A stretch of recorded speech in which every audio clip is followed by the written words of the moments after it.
जय हिंद दोस्तों, स्वागत है आप सभी का आपके अपने YouTube channel GS hub by DS sir में। तो कैसे हो आप लोग? उम्मीद करता हूं आप सब अच्छे होंगे। दोस्तों आज की इस श्रृंखला में हम देखने वाले हैं CISF HCM। याद रखेंगे CISF जो आपका HCM 2019 में जो भर्ती आई थी उसका एग्ज़ाम होना बाकी था, और वही CISF HCM में आज 30 जुलाई 2023 को आपकी जो आल शिफ्ट के महत्वपूर्ण GST के क्वेश्चन बन सकते हैं, इन सभी का हम डिटेल से अध्ययन करेंगे। तो आप लोग क्या करेंगे, अपने क्वेश्चनों का मिलान करेंगे कि आपने कितने सही किए कितने गलत किए। ठीक है, इंपॉर्टेंट सेशन है CISF HCM एग्ज़ाम 2019 का जो पेपर था उसका आज हम क्या करने वाले हैं दोस्तों, एनालिसिस देखने वाले हैं। ठीक है, तो याद रखेंगे कुछ इस तरह से दोस्तों क्वेश्चन रहने वाले हैं, इन सभी का हम डिटेल से अध्ययन करेंगे और जानेंगे कि आने वाले दिनों में जिस भी विद्यार्थी का एग्ज़ाम 7 अगस्त को लगा हुआ है उसके लिए ये क्लास इंपॉर्टेंट साबित होने वाली है। तो चलते हैं दोस्तों आज के पहले प्रश्न की तरफ। आज का पहला प्रश्न दोस्तों आपसे पूछा गया था कि क्रिकेटर MS धोनी, याद रखेंगे क्रिकेटर कह रहा है दोस्तों MS धोनी को किस वर्ष भारत की प्रादेशिक सेना, दोस्तों भारत की प्रादेशिक सेना में लेफ्टिनेंट कर्नल की मानद उपाधि प्रदान की गई थी।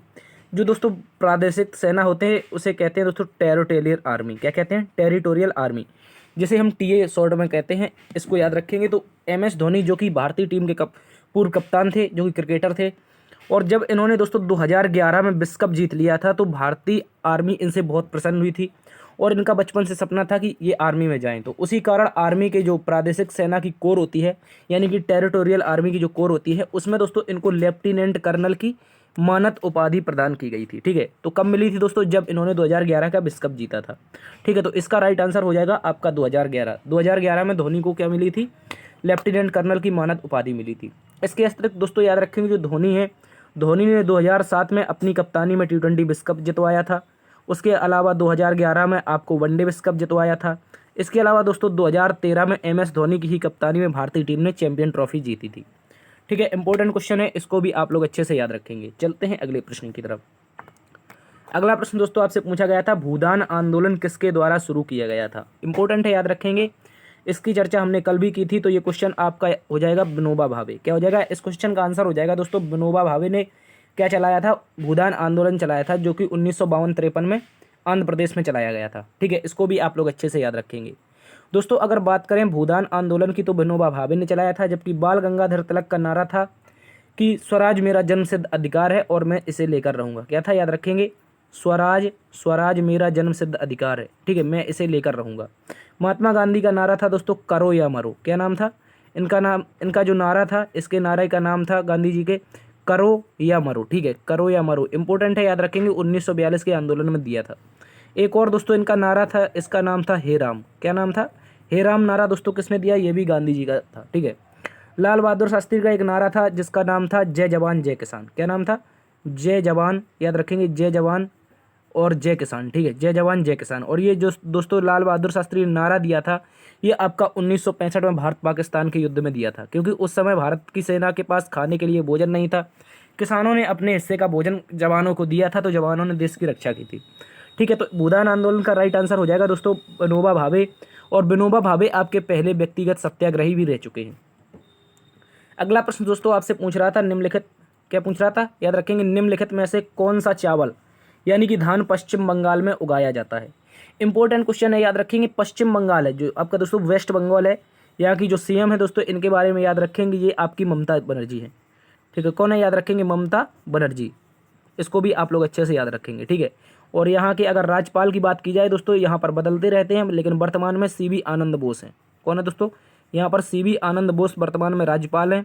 और याद रखेंगे जो पश्चिम बंगाल है, यहाँ पर सर्वाधिक भारत में क्या बोया जाता है? चावल बोया जाता है या उत्पादन किया जाता है। ठीक है, भारत में पूछ लेगा क्वेश्चन सर्वाधिक चावल कहाँ पर होता है दोस्तों, तो याद रखेंगे पश्चिम बंगाल में क्या होता है? सर्वाधिक चावल होता है। ठीक है, और दोस्तों बात करें कौन सा चावल सर्वाधिक बोया जाता है, तो पश्चिम बंगाल में दोस्तों अमन किस्म का चावल, एक किस्म है चावल की जिसका नाम है अमन। यही इंपॉर्टेंट हो जाएगा, अच्छे से इसको याद रखेंगे, ये क्वेश्चन आपसे पूछा गया था। अगला प्रश्न दोस्तों आपसे पूछा था निम्नलिखित में से किस व्यक्ति को ऑपरेशन फ्लड का वास्तुकार के रूप में जाना जाता है?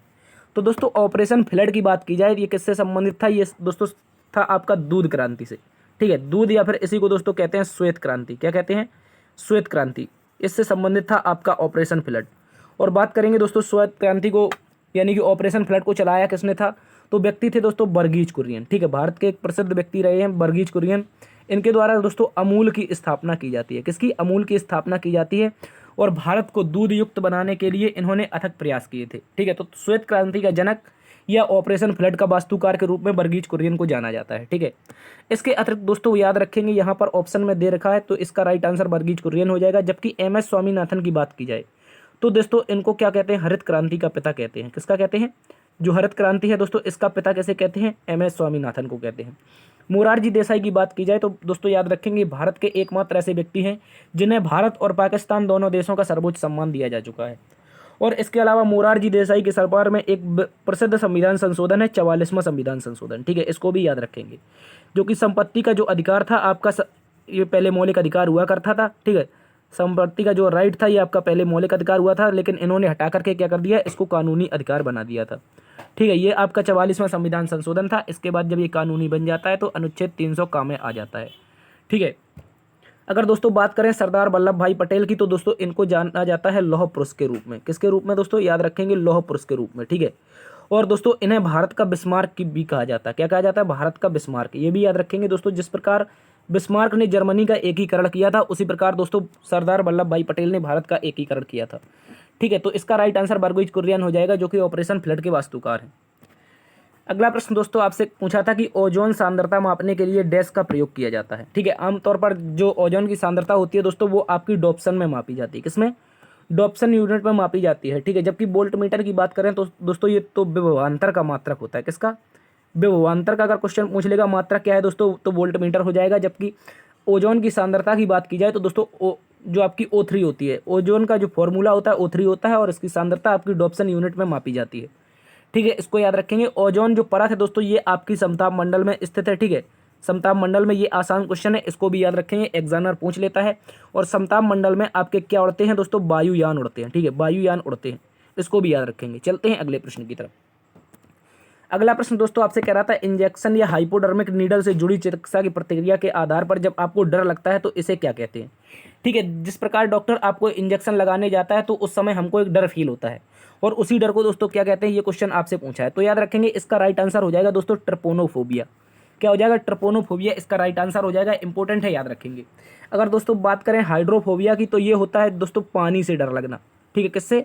पानी से डर होता है। ठीक है, याद रखेंगे पानी से डर होता है आपका हाइड्रोफोबिया।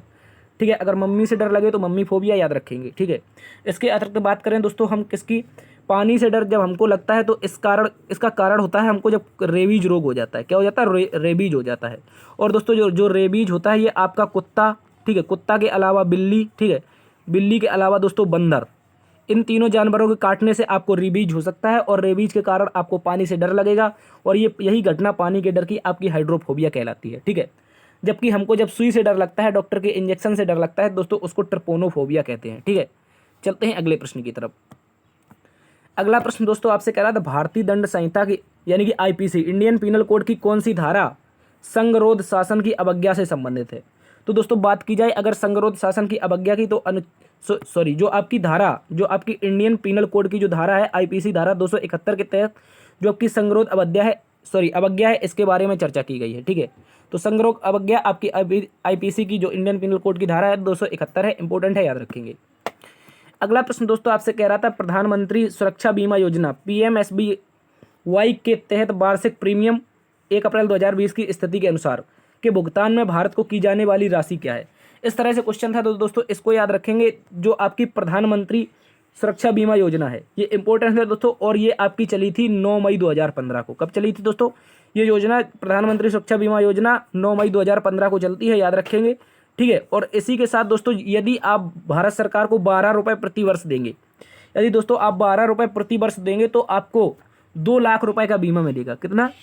2 लाख रुपए का सुरक्षा बीमा मिलेगा। ठीक है, इसको याद रखने। किसी भी दुर्घटना में यदि आप घायल होते हैं गंभीर रूप से या आपकी मृत्यु होती है तो उसके पश्चात भारत सरकार आपको क्या देगी? 2 लाख रुपए देगी। हालांकि आपको नहीं देगी क्योंकि आप मर जाएंगे तो आपके परिवारजनों को मिलेगा। तो आपको 12 रुपये प्रति वर्ष जमा करने हैं। ठीक है, ताकि आपको भविष्य में इसका लाभ हो सके। चलते हैं अगले प्रश्न की तरफ। अगला प्रश्न दोस्तों आपसे पूछ रहा था a century is not enough किसकी आत्मकथा है? तो दोस्तों अगर बात की जाए a century is not enough की तो ये सौरभ गांगुली की हो जाती है। किसकी हो जाती है? सौरभ गांगुली की। इंपॉर्टेंट है, याद रखेंगे। सौरभ गांगुली को दोस्तों भारतीय क्रिकेट का दादा कहा जाता है। क्या कहा जाता है? भारतीय क्रिकेटर। क्वेश्चन पूछ लेगा क्रिकेट का दादा किसे कहते हैं, ठीक है, क्रिकेट का दादा, ठीक है, इसको याद रखेंगे किसे कहते हैं, तो सौरभ गांगुली को कहते हैं, ठीक है, इंपॉर्टेंट है, याद रखेंगे। अगर दोस्तों बात करें हम सचिन तेंदुलकर की, किसकी? सचिन तेंदुलकर की अगर पुस्तक की बात करें तो दोस्तों इनकी पुस्तक या आत्मकथा है दोस्तों प्लेइंग इट माई वे। क्या है? याद रखेंगे, प्लेइंग इट माई वे, ठीक है। ये पुस्तक पूछ लेगा दोस्तों किसकी है, तो याद रखना ये आपकी सचिन तेंदुलकर की हो जाएगी, ठीक है। सचिन तेंदुलकर को दोस्तों क्या कहा जाता है? क्रिकेट का भगवान कहा जाता है, ठीक है। क्रिकेट का भगवान किसे कहते हैं दोस्तों? सचिन तेंदुलकर को कहते हैं, ठीक है। और भारतीय क्रिकेट की दीवार अगर पूछ लेगा दोस्तों, भारतीय क्रिकेट की प्राचीन काल में दीवार कौन हुआ करता था, तो आपके राहुल द्रविड़ होते थे, ठीक है। और विस्फोटक बल्लेबाज के रूप में वीरेंद्र सहवाग जाने जाते थे। चलते हैं अगले प्रश्न की तरफ। अगला प्रश्न दोस्तों आपसे कह रहा है कि मार्च 2020 में कोरोना वायरस के दौरान निम्न में से किस स्थान पर छात्रों को रचनात्मक परियोजनाओं में शामिल करने के लिए प्रोजेक्ट इस्सैक चलाया गया था? क्या चलाया गया था? याद रखेंगे दोस्तों एक प्रोजेक्ट था, इस प्रोजेक्ट का नाम था प्रोजेक्ट इस्सैक। क्या नाम था? इस्सैक, ठीक है, इसको याद रखेंगे। प्रोजेक्ट जो इस्सैक था आपका, इसके तहत दोस्तों आईआईटी गांधीनगर ने दोस्तों यहाँ पर छात्रों को रचनात्मक जो परियोजनाएं होंगी इनमें भाग लेने का मौका दिया था, ठीक है। तो किसने चलाया था प्रोजेक्ट इस्सैक? तो याद रखेंगे आईआईटी गांधीनगर ने, इंपॉर्टेंट है, याद रखेंगे। दोस्तों अगर बात की जाए भारतीय संसाधनों में जब वृद्धि होती है तो एक अवतल उत्पादन की संभावना का जो वक्र होता है दोस्तों वो बाईं ओर शिफ्ट हो जाता है। किसकी ओर? याद रखेंगे दोस्तों ये जो वक्र होता है ये आपका बाईं ओर शिफ्ट हो जाता है, ठीक है। इसको भी आप लोग अच्छे से याद रखेंगे। चलते हैं अगले प्रश्न की तरफ। अगला प्रश्न दोस्तों आपसे कह रहा है कि निम्नलिखित में से कौन सा वेदांग नहीं है? क्या नहीं है दोस्तों? पूछ रहा है कि आपसे कौन सा वेदांग नहीं है। तो अगर बात की जाए दोस्तों वेदांगों की, तो वर्तमान में इनकी संख्या जो है दोस्तों ये 6 है। कितनी है? वेदांगों की अगर संख्या की बात की जाए दोस्तों 6 वेदांग हैं, जिनमें से आपका कल्प हो जाएगा, निरुक्त हो जाएगा, शिक्षा हो जाएगा। इसके अलावा दोस्तों आपका छंद होता है, ठीक है। छंद के अलावा दोस्तों आपका क्या हो जाता है, आप लोग कमेंट बॉक्स में छाप के बताएंगे 2 और, ठीक है। तो यहाँ पर कुल मिलाकर के भारत में 6 वेदांग हैं इतिहास के अपने, और इनमें जो पूर्व मीमांसा है ये आपका वेदांग नहीं है दोस्तों। पूर्व मीमांसा जो है ये आपकी जैमिनी का एक क्या है, याद रखेंगे, पूर्व मीमांसा जैमिनी की एक क्या है, ये याद रखेंगे, दर्शन है, ठीक है। पूर्व मीमांसा आपका दर्शन है, जबकि आपके जो वेदांग हैं उनकी संख्या 6 है, जिनमें से छंद, कल्प और निरुक्त, शिक्षा, ठीक है, इसको याद रखेंगे। व्याकरण और आपका एक और आता है, ठीक है। इसके अलावा क्या होता है? छंद के अलावा व्याकरण होता है और एक और आता है, इसको आप लोग कमेंट बॉक्स में छाप के बताएंगे, ठीक है। चलते हैं अगले प्रश्न की तरफ। अगला प्रश्न दोस्तों आपसे कह रहा है निम्नलिखित में से किस संरक्षक जैवमंडल का क्षेत्रफल सबसे अधिक है? अगर दोस्तों भारत में बात की जाए सबसे बड़ा जैवमंडल कौन सा है, तो दोस्तों आपका इसका राइट आंसर हो जाएगा सुंदरबन का डेल्टा। क्या हो जाएगा दोस्तों? याद रखेंगे सुंदरबन का डेल्टा आपका राइट आंसर हो जाएगा। जो सुंदरबन है दोस्तों ये भारत का सबसे बड़ा बायोस्फीयर रिजर्व है, ठीक है। इसके अगर एरिया की बात की जाए दोस्तों तो यहाँ पर इसका एरिया लगभग 40,000 किलोमीटर आता है, ठीक है, 40,000 स्क्वायर किलोमीटर, ठीक है। इसको याद रखेंगे 40,000 स्क्वायर किलोमीटर आता है। इसके अतिरिक्त मन्नार की खाड़ी की बात की जाए तो दोस्तों मन्नार की खाड़ी का जो एरिया है वो 10,500 स्क्वायर किलोमीटर है, ठीक है। 10,500 स्क्वायर किलोमीटर आपका मन्नार की खाड़ी का एरिया है, ठीक है। इसको याद रखेंगे। तो भारत का सबसे बड़ा बायोस्फीयर रिजर्व हो जाएगा आपका सुंदरबन का डेल्टा, इंपॉर्टेंट है, याद रखेंगे। जबकि भारत का सबसे पहला जो था वो दोस्तों आपका मन्नार की खाड़ी है, ठीक है। चलते हैं अगले प्रश्न की तरफ। अगला प्रश्न दोस्तों आपसे कह रहा है निम्नलिखित में से किसने भारत के प्रधानमंत्री के पद पर एक से अधिक कार्यकाल में सेवाएं दी हैं? तो दोस्तों अगर प्रधानमंत्री के पद की बात की जाए तो राजीव गांधी जो थे वो आपके एक बार प्रधानमंत्री बने थे। कितनी बार? एक बार बने थे, और कार्यकाल के दौरान इनकी मृत्यु हो जाती, ठीक है। और एक बार आपके कौन बने थे? ये आपके मोरारजी देसाई भी बनते हैं, इंद्र कुमार गुर्जराल भी आपके एक बार भारत के प्रधानमंत्री बनते हैं। लेकिन दोस्तों अगर बात की जाए यहाँ पर अटल बिहारी वाजपेयी की, किसकी? अटल बिहारी वाजपेयी की यदि दोस्तों बात की जाए तो ये भारत के 3 बार प्रधानमंत्री रहते हैं, ठीक है। एक बार ये 16 मई से 1 जून तक रहते हैं जो कि 1996 में, ठीक है, 1996 में रहते हैं दोस्तों। उसके बाद ये कुछ दिनों के लिए 1998 में भी रहते हैं। उसके अलावा एक कार्यकाल दोस्तों ये पूरा करते हैं 1999 से 2004 तक का, ठीक है। तो लगभग 3 बार प्रधानमंत्री रहने का रिकॉर्ड आपका किसके पास है? प्रधानमंत्री जो कि पूर्व थे भारत के, अटल बिहारी वाजपेयी के नाम, ठीक है। इसके अतिरिक्त दोस्तों बात की जाए यहाँ पर किसकी? अटल बिहारी वाजपेयी की, तो दोस्तों इनके नाम पर स्टेडियम का नाम रखा गया है जो कि लखनऊ में है। किस नाम से रखा गया है? लखनऊ स्टेडियम का नाम अटल बिहारी वाजपेयी इकाना स्टेडियम, ठीक है। इसको भी याद रखेंगे। चलते हैं अगले प्रश्न की तरफ। अगला प्रश्न दोस्तों आपसे कह रहा था निम्नलिखित में से भारत के किस राष्ट्रपति की मृत्यु पद पर रहते हुए हुई थी? इस तरह से क्वेश्चन है कि भारत के किस राष्ट्रपति की मृत्यु पद पर रहते हुई थी। तो दोस्तों याद रखेंगे जो आपके फखरुद्दीन अली अहमद थे। देखो यहाँ पर 2 प्रधानमंत्री थे, कौन थे दोस्तों? दो राष्ट्रपति थे जिनकी पद पर रहते हुए मृत्यु हुई थी। एक आपके फखरुद्दीन अली अहमद थे, जबकि दूसरे दोस्तों आपके डॉक्टर जाकिर हुसैन थे। कौन थे? याद रखेंगे एक मिनट, ठीक है, इनके बारे में याद रखेंगे, डॉक्टर जाकिर हुसैन के बारे में। जो डॉक्टर जाकिर हुसैन है दोस्तों, ये भी आपके पद पर रहते हुए मृत्यु हो गई थी इनकी, ठीक है, जाकिर हुसैन की, ठीक है, इंपॉर्टेंट है, याद रखेंगे। ठीक है, तो जाकिर हुसैन और फखरुद्दीन अली अहमद दोनों राष्ट्रपति के पद पर रहते हुए मृत्यु हो जाती है। जबकि भारत के पहले राष्ट्रपति दोस्तों आपके राजेंद्र प्रसाद थे, ये भी याद रखेंगे। ठीक है, बीबी गिरी भारत के पहले कार्यवाहक राष्ट्रपति थे, ये भी याद रखेंगे। ठीक है, चलते हैं अगले प्रश्न की तरफ। चलते हैं दोस्तों अगले प्रश्न की तरफ। अगला प्रश्न दोस्तों आपसे कह रहा था, किसी पदार्थ की ऊष्माधारता मापने के लिए प्रयोगशाला में किस उपकरण का प्रयोग किया जाता है। यानी कि दोस्तों आपसे सीधा सीधा पूछा था कि यदि किसी पदार्थ की ऊष्माधारता मापनी है तो उसका किसका प्रयोग करेंगे। तो याद रखना है, ऊष्माधारता का जो मात्रक होता है दोस्तों वो होता है आपका कैलोरीमीटर। क्या होता है? ऊष्मा आपकी कैलोरी में मापी जाती है, उसी प्रकार ऊष्माधारता आपकी कैलोरीमीटर में मापी जाती है। ठीक है, इसको भी आप लोग अच्छे से याद रखेंगे। ठीक है, चलते हैं अगले प्रश्न की तरफ। अगला प्रश्न दोस्तों आपसे पूछ रहा था, 68 डिग्री फ़ारेनहाइट कितने सेंटीग्रेड के बराबर होता है। याद रखेंगे, जो 68 डिग्री आपका फ़ारेनहाइट होता है, ठीक है, 68 डिग्री फ़ारेनहाइट होता है, वो आपका होता है दोस्तों 20 सेल्सियस के बराबर, या फिर सेंटीग्रेड या फिर 20 सेल्सियस के बराबर होता है। ठीक है, तो 68 degree Fahrenheit is equal to 20 degree Celsius. Important है, तो ऑप्शन ए इसका राइट आंसर हो जाएगा। चलते हैं अगले प्रश्न की तरफ। अगला प्रश्न दोस्तों आपसे पूछ रहा था, निम्नलिखित में से कौन सा हिल स्टेशन उत्तराखंड में स्थित है। तो दोस्तों उत्तराखंड में कई हिल स्टेशन स्थित हैं आपके, उन्हीं में आपका एक अल्मोड़ा भी स्थित हो जाता है। ठीक है, उत्तराखंड का ही एक जिला है अल्मोड़ा, जो कि उत्तराखंड में स्थित है और ये हिल स्टेशन के नाम से जाना जाता है। ठीक है, अगर दोस्तों बात करें गुलमर्ग की, तो यहाँ पर ये जम्मू एंड कश्मीर का, ठीक है, जम्मू एंड कश्मीर का हिल स्टेशन हो जाता है। ठीक है, जम्मू और कश्मीर का हिल स्टेशन दोस्तों कौन हो जाएगा, आपको याद रखना है, ये आपका गुलमर्ग हो जाएगा। ठीक है, इसके अतिरिक्त दोस्तों मनाली की बात की जाए तो दोस्तों ये आपका हिमाचल प्रदेश का हिल स्टेशन हो जाएगा। कहाँ का हो जाएगा? हिमाचल प्रदेश का। दोस्तों पूछ लेगा हिल स्टेशन का कौन है, तो कुल्लू और मनाली है, इसको याद रखेंगे। ठीक है, तो अल्मोड़ा आपके कहाँ पर हो जाएगा दोस्तों, ये आपका उत्तराखंड में हो जाएगा, इसको भी आप लोग अच्छे से याद रखेंगे। ठीक है, चलते हैं अगले प्रश्न की तरफ। अगला प्रश्न दोस्तों आपसे पूछा था, नीति आयोग के सतत विकास सूचकांक यानी कि सस्टेनेबल डेवलपमेंट गोल भारतीय सूचकांक 2019 के अनुसार कौन सा राज्य पहले स्थान पर है। ठीक है, तो जो नीति आयोग है वो एक सूचकांक जारी करता है जिसका नाम है सस्टेनेबल डेवलपमेंट गोल। ठीक है, और जो 2019 का सूचकांक था दोस्तों, इसमें पहले स्थान पर आपका केरल था। ठीक है, कौन था? केरल। इंपॉर्टेंट है, याद रखेंगे। तो 2019 का आपका पेपर है, इसी कारण ये 2019 का आपसे करंट पूछ रहा है, तो इसका राइट आंसर हो जाएगा दोस्तों केरल। ठीक है, इसको भी याद रखेंगे। जो SDG गोल यानी कि सस्टेनेबल डेवलपमेंट भारतीय सूचकांक 2019 के अनुसार पहले स्थान पर केरल हो जाएगा। ठीक है, केरल हो जाएगा। चलते हैं अगले प्रश्न की तरफ। अगला प्रश्न दोस्तों आपसे कह रहा है, डैश इंडियन प्रीमियर लीग के पहले अध्यक्ष और आयुक्त थे। ठीक है, क्वेश्चन पूछ रहा है कि निम्नलिखित में से कौन इंडियन प्रीमियर लीग के पहले अध्यक्ष और आयुक्त थे। तो याद रखेंगे, इसका राइट आंसर दोस्तों हो जाएगा ललित मोदी। ठीक है दोस्तों, ललित मोदी भारतीय जो इंडियन प्रीमियर लीग है यानी कि आईपीएल के जो प्रथम अध्यक्ष की बात की जाए तो ललित मोदी थे, जबकि पहले आयुक्त जो थे वो आपके ललित मोदी ही थे। ठीक है, तो आईपीएल की अगर बात की जाए दोस्तों, ये इसकी स्थापना होती है 2008 में। ठीक है, 2008 में ये शुरू होता है, और जो इसका पहला संस्करण है वो आपका राजस्थान रॉयल जीतता है। कौन जीतता है दोस्तों? राजस्थान रॉयल, इसको याद रखेंगे। ठीक है, ये पहला संस्करण जीतता है, और इसके कप्तान जो पहले संस्करण के थे वो दोस्तों शेन वॉर्न थे। कौन थे? शेन वॉर्न, इसको भी याद रखेंगे। ठीक है, चलते हैं अगले प्रश्न की तरफ। अगला प्रश्न दोस्तों आपसे पूछ रहा था, निम्नलिखित में से किस समान घरेलू उत्पाद में कैल्शियम हाइपोक्लोराइट स्थित होता है। ठीक है, तो जो कैल्शियम हाइपोक्लोराइट रसायन होता है दोस्तों, ये आपका डिटर्जेंट एवं केक पाउडर में होता है। किसमें होता है?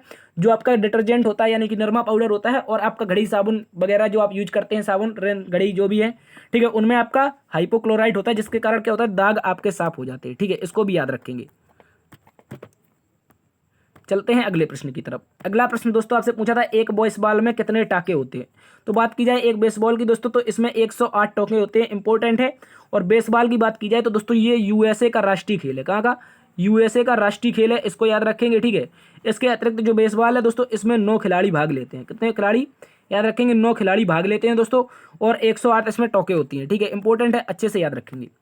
अगला प्रश्न दोस्तों आपसे कह रहा है, भारतीय संविधान के एक भाग भारत की नागरिकता से भी संबंधित है। तो क्वेश्चन पूछा है कौन सा भाग भारत की नागरिकता से संबंधित है। तो याद रखेंगे, भारत की जो नागरिकता है दोस्तों, ये भाग 2 में है। ठीक है, इसको याद रखेंगे। और दोस्तों हमने कहाँ से ली है? कल ही बताया था, इसको इंग्लैंड के संविधान से ली है। किसके संविधान से? इंग्लैंड के संविधान से। इंपॉर्टेंट है, याद रखेंगे। अगर दोस्तों बात करें भाग 4 की, तो दोस्तों भाग 4 में आपका डीपीएसपी है। क्या है? डीपीएसपी। ठीक है, और इसके अलावा बात की जाए दोस्तों भाग 3 की, तो भाग 3 में दोस्तों आपका क्या हो जाएगा, आपका यहाँ पर फंडामेंटल राइट हो जाएगा। क्या हो जाएगा दोस्तों, इसे हम कहते हैं मौलिक अधिकार। इसको भी याद रखेंगे। तो मौलिक अधिकार आपके दोस्तों जो है आपके भाग 3 में है, ठीक है। और जो भाग 4 है वहाँ पर आपके राज्य के नीति निर्देशक तत्व हैं, जबकि भाग 2 में आपकी नागरिकता हो जाती है। अगर दोस्तों बात कर लें भारतीय संविधान के भाग 5 की, तो दोस्तों यहाँ पर निर्वाचन आयोग का उल्लेख मिलता है। किसका मिलता है, निर्वाचन आयोग का, ठीक है। निर्वाचन आयोग का उल्लेख मिलता है, जो कि आपका भाग 15 है, ठीक है। चलते हैं अगले प्रश्न की तरफ। अगला प्रश्न दोस्तों आपसे पूछा था कि अष्टाध्यायी पुस्तक के लेखक निम्नलिखित में से कौन है। तो बात की जाए दोस्तों अष्टाध्यायी की, तो ये पाणिनि की एक संस्कृत प्रसिद्ध काव्य है, ठीक है। जो अष्टाध्यायी है दोस्तों संस्कृत व्याकरण, ठीक है, संस्कृत व्याकरण का एक प्रसिद्ध काव्य है, इसको याद रखेंगे, ठीक है। क्या किसका है, तो संस्कृत व्याकरण, ठीक है, संस्कृत व्याकरण का एक प्रसिद्ध पुस्तक है, याद रखेंगे। और ये लिखी किसने है, तो पाणिनि ने लिखी है, ठीक है, इसको भी याद रखेंगे, ठीक है। इसके अलावा दोस्तों बाणभट्ट की बात की जाए तो इन्होंने लिखी हर्षचरित्र। क्या लिखी है, बाणभट्ट की पुस्तक है दोस्तों हर्षचरित्र, क्योंकि ये हर्षवर्धन के दरबार में रहते थे, इसी कारण इन्होंने क्या लिखी, हर्षचरित्र लिखी है दोस्तों। अगर पतंजलि की बात की जाए तो दोस्तों पतंजलि ने योग दर्शन दिया था। क्या दिया था, योग दर्शन। क्वेश्चन पूछ लेगा योग दर्शन किसके द्वारा प्रतिपादित है, तो पतंजलि के द्वारा प्रतिपादित है। इसको भी आप लोग अच्छे से याद रखेंगे, ठीक है। तो पाणिनि की आपकी हो जाएगी दोस्तों अष्टाध्यायी, ठीक है। आपको कमेंट बॉक्स में छाप के बताना है शूद्रक की प्रसिद्ध पुस्तक कौन है, ठीक है, इसको भी याद रखेंगे। चलते हैं अगले प्रश्न की तरफ। अगला प्रश्न दोस्तों आपसे कह रहा है भारत के संविधान की प्रस्तावना विचार, अभिव्यक्ति, विश्वास और आस्था तथा डैश की स्वतंत्रता प्रदान करता है। तो दोस्तों अगर बात की जाए भारतीय संविधान की, तो ये 5 प्रकार की स्वतंत्रताएं प्रदान करता है, ठीक है। कितने प्रकार की, 5 प्रकार की। इनमें से कौन कौन सी स्वतंत्रता है दोस्तों, सबसे पहले तो आपकी विचार की स्वतंत्रता है। किसकी, विचार की स्वतंत्रता है दोस्तों। इसके अलावा अभिव्यक्ति की स्वतंत्रता है। किसकी, दोस्तों अभिव्यक्ति की स्वतंत्रता है। इसके अलावा दोस्तों विश्वास की स्वतंत्रता है। किसकी, विश्वास की स्वतंत्रता है। इसके अलावा दोस्तों आपकी आस्था की स्वतंत्रता है, आप किसी भी धर्म को मान सकते हैं, ठीक है। इसके अलावा दोस्तों आपकी किसकी है, लास्ट में आस्था के साथ साथ धर्म की स्वतंत्रता, ठीक है। तो यहाँ पर अगर स्वतंत्रता की बात की जाए तो दोस्तों 5 प्रकार की स्वतंत्रताएं प्रदान की गई हैं, विचार, अभिव्यक्ति, विश्वास, आस्था और धर्म की, ठीक है। इसके अतिरिक्त दोस्तों बात की जाए अवसर क्या है, तो अवसर की समता प्रदान करता है। अवसर क्या है दोस्तों, ये समता यानी कि समानता। अवसर की क्या है, समता से तात्पर्य प्रस्तावना लिखा में प्रतिष्ठा और अवसर की समता, ठीक है। तो प्रतिष्ठा और अवसर की समता दोस्तों प्रस्तावना में है। और समता से क्या तात्पर्य होता है दोस्तों, समानता, ठीक है, समानता प्रदान करना, ठीक है, किसी भी नौकरी में अवसर की समानता प्रदान करना, ठीक है। तो याद रखेंगे इसका राइट आंसर क्या हो जाएगा। हमसे पूछा है स्वतंत्रता के बारे में, तो 5 प्रकार की स्वतंत्रताएं हैं, विचार, अभिव्यक्ति, विश्वास, धर्म और क्या हो जाएगी, उपासना यानी कि आस्था की, ठीक है। इसको याद रखेंगे। तो 5 प्रकार की स्वतंत्रताएं हो जाएंगी और इसको याद रखना है। इसका राइट आंसर ऑप्शन डी हो जाएगा, ठीक है। चलते हैं अगले प्रश्न की तरफ। तो ये थे टॉप क्वेश्चन जो कि आज आपके 25 क्वेश्चन पूछे गए थे CISF HCM के एग्जाम में, ठीक है। तो उम्मीद करता हूं आपको सेशन पसंद आया होगा दोस्तों। यदि पसंद आया है तो सेशन को लाइक कर दीजिए, ठीक है। दोस्तों में सेशन को शेयर करिए। यदि चैनल पर नए हैं और दोस्तों आपने अभी तक सब्सक्राइब नहीं किया है तो आपसे निवेदन है कि चैनल को दोस्तों सब्सक्राइब जरूर कर लें, ठीक है। देखते रहिए GS बाई DS सर। बड़ों का सम्मान करना, छोटों को प्यार देना। तब तक के लिए अपना ख्याल रखना। मिलते हैं कल इसी वक्त एक नए एनालिसिस का साथ। तब तक के लिए जय हिंद।